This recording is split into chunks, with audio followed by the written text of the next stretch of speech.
آپ سمجھتے ہیں کہ جھوٹ بولنا گناہ ہے، صرف بد نظری گناہ ہے،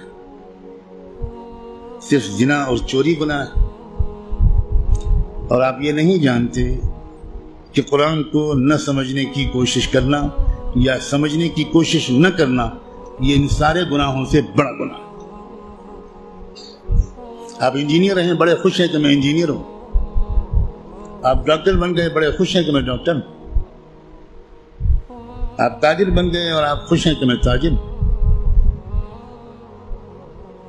اور آپ کو اس کمی کا احساس تک نہیں ہے کہ میں کتنا بڑا محروم انسان ہوں کہ میں اللہ کے کلام کو جو صرف میرے لیے آیا تھا وہ میں سمجھنے کی کوئی کوشش ہی نہیں کی۔ میں مسلمانوں کی اکثریت، غالب اکثریت، وہ جو 5 وقت کی نماز پڑھتے ہیں وہ بھی، جو روزہ رکھتے ہیں وہ بھی، جو اپنے کو دیندار سمجھتے ہیں وہ بھی،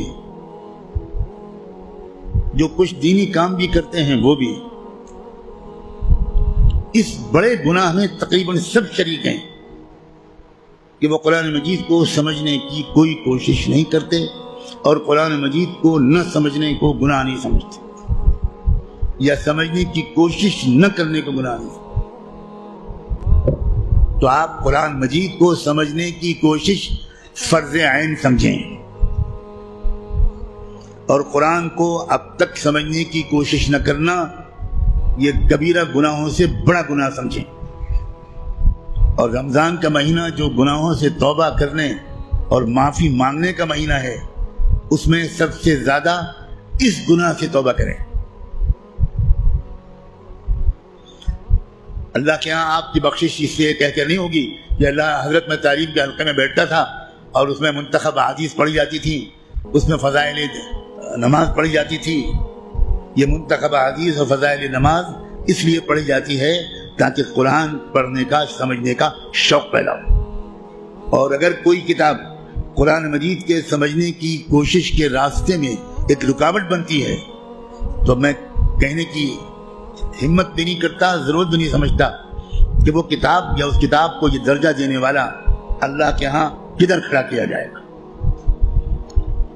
رسول اللہ یہ شکایت کریں گے قیامت کے دن، یہ سن لیجیے، یہ قرآن میں آیا ہے، اور شکایت کیا کریں گے؟ یہ نہیں کہیں گے کہ ان کی ٹوپی 4 کونوں کی نہیں ہوتی تھی، یہ شکایت نہیں کریں گے رسول اللہ مسلمانوں کی ان کی داڑھی چھوٹی تھی۔ رسول اللہ شکایت یہ کریں گے کہ اللہ یہ ہے میری قوم جس نے قرآن کو چھوڑ دیا تھا۔ آپ جس کی شفاعت کی دعائیں کر رہے ہیں وہی آپ کے خلاف اللہ کی عدالت میں مقدمہ دائر کرے گا۔ ہماری عورتیں 100% تقریباً قرآن مجید کو ٹھیک سے شاید پڑھ بھی نہیں پاتی، سمجھنا تو بہت دور کی بات ہے۔ ہم نے کبھی فکر ہی نہیں کی کیا ہو گیا، مجھے کچھ سمجھ میں نہیں آتا۔ قرآن صرف تلاوت کے لیے نہیں آیا ہے۔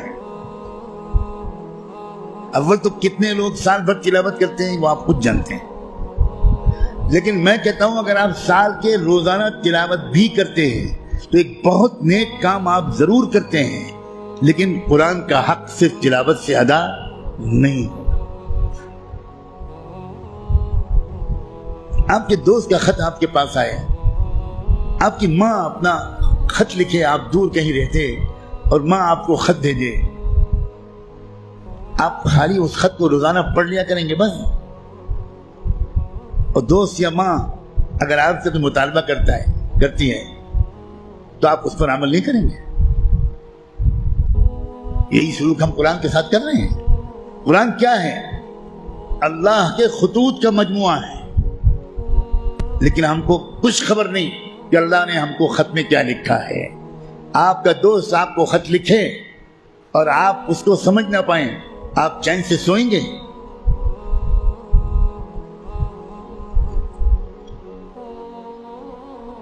کسی کمپنی کا اشتہار آپ نے دیکھا، آپ نے اس کو اپنی درخواست بھیجی، وہاں سے جواب آیا، جواب ایسی زبان میں ہے جو آپ نہیں جانتے، آپ اس دن کھانا کھائیں گے اس خط کا مضمون سمجھنے سے پہلے؟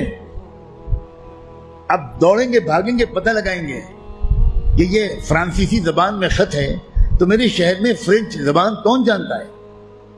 اور آپ اس کی خوشامد کریں گے ذرا اس خط کو پڑھیے اور مجھے بتائیے کہ اس نے کیا لکھا ہے۔ 24 گھنٹے نہیں گزرنے دیں گے آپ، اس سے پہلے اس خط کو سمجھنے کی بھرپور کوشش کر لیں گے، اس کا جواب بھی لکھیں گے۔ لیکن قرآن ہے کہ 60 سال سے آپ کو پکار رہا ہے، اللہ کا خط ہے کہ 70 سال سے آپ کو آپ پاس آ رہا ہے، لیکن آپ نے ایسے کان بند کر رکھے ہیں، ہمیں کوئی دلچسپی نہیں اللہ کے خط سے۔ اللہ کہتے رہیں ہمیں کوئی دلچسپی نہیں، ہم بہت مشغول ہیں، ہمارے پاس فرصت نہیں ہے، ہم بڑے کامیاب تاجر ہیں، ہم اسٹوڈنٹ ہیں، ہم پروفیسر ہیں، ہم ڈاکٹر ہیں، ہم انجینئر ہیں، ہم پولیٹیکل ایکٹیوسٹ ہیں، ہم جرنلسٹ ہیں، ہم اخبار میں کام کرتے ہیں، ہم کہاں قرآن کا ترجمہ پڑھ پائیں گے؟ بھئی ہمارے پاس کہاں اتنا وقت ہے؟ بھوگتے گا ہر وہ انسان، ہر وہ مرد اور عورت جو قرآن مجید کو سمجھنے کی کوئی کوشش نہیں کرتا اور قرآن کے مطابق اپنے آپ کو ڈھالنے کی کوئی سیریس کوشش نہیں کرتا، خون کے آنسو روئے گا وہ شخص، خون کے آنسو روئے گا۔ ایسا شخص تو جب قرآن کی تلاوت کرتا ہے تو قرآن اس پر لعنت بھیجتا رہتا ہے۔ اب غور تو کریں، رب قارئ للقرآن والقرآن یلعنہ، یہ میرے باپ کی اور پیر کی کہی ہوئی بات نہیں ہے، یہ بات صادق و مصدوق رحمت دو عالم صلی اللہ علیہ وآلہ وسلم نے کہی کہ قرآن بہت سے لوگ پڑھتے ہوتے ہیں اور پڑھنے کے درمیان قرآن اس پر لعنت بھیجتا ہے، اے اللہ یہ مجھ پر یہ پڑھ رہا ہے، اس پر لعنت۔ اب قرآن کی لعنت پر اللہ تعالیٰ قبول نہیں کریں گے؟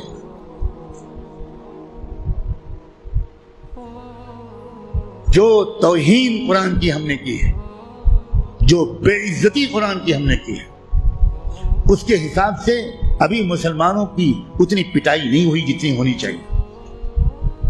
آپ اتنی پٹائی پر پریشان ہیں، ابھی تو شروع ہوئی ہے پٹائی، پھر دیکھیے گا آئندہ کیا ہوگا۔